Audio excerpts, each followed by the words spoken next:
Hi everyone, welcome to Through the Vim. Here we cover true crime cases and stories. Today we will discuss what drives a man to turn his back on the very ideals he once swore to protect. The story of Bum-kon is not just a tale of one of the world's deadliest spree killings, it's a deep dive into a fractured psyche, societal pressures, and a nation's reckoning. This is the haunting account of the Uryong massacre, a tragedy that forever changed South Korea. Bum-kon was born on November 5, 1955, in Koryang, located in the Dong district of Busan, South Korea.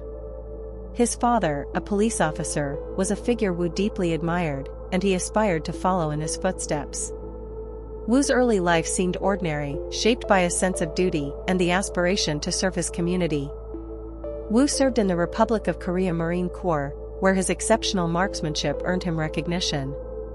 However, after his discharge in 1978, cracks in his personality began to surface.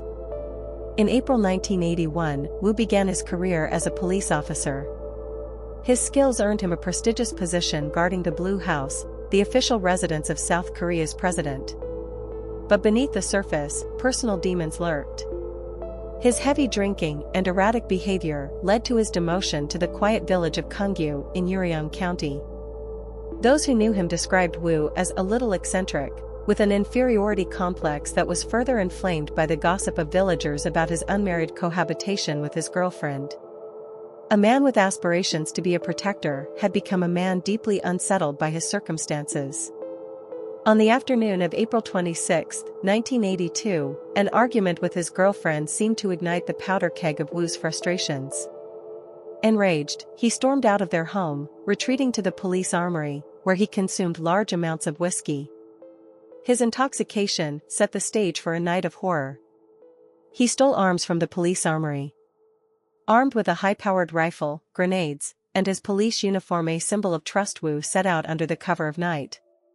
By dinner time, he began his spree. Woo knocked on doors, leveraging his authority as a police officer to gain entry. When residents let him in, expecting protection or help, he unleashed unimaginable violence. For the next 8 hours, Woo moved from house to house, village to village, killing entire families. In some cases, he used his rifle, in others, he used grenades to end the whole family at once. His spree tore through 5 villages, leaving communities devastated. The people of Uryong, unarmed due to Korea's strict gun laws, were utterly defenseless. As dawn approached on April 27, Woo's rampage reached its tragic conclusion. In a final act of destruction, he strapped 2 grenades to his body, taking 3 hostages with him. As he set the fuse, the explosion marked the end of his life and that of his final victims. By the time the massacre was over, Woo had claimed the lives of 56 people and injured 35 others. The aftermath of the Uryong massacre shook South Korea to its core. Families were torn apart, and entire villages mourned. Survivors recounted harrowing stories of losing loved ones and the sheer disbelief that someone in uniform, someone they trusted, could commit such atrocities.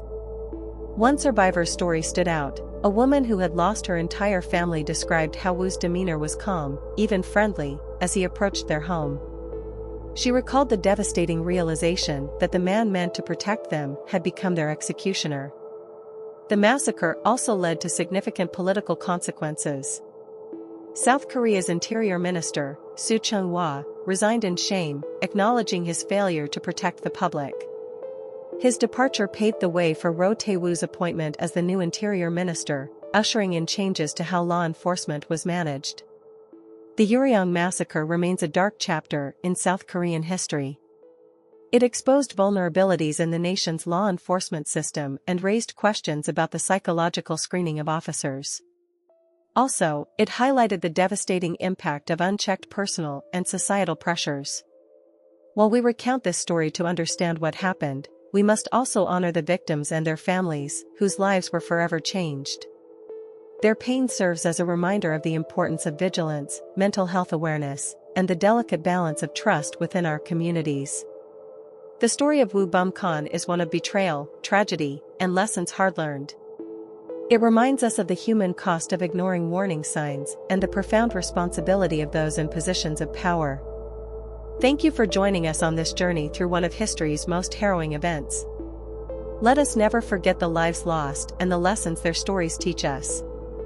Stay safe and keep your loved ones close to you.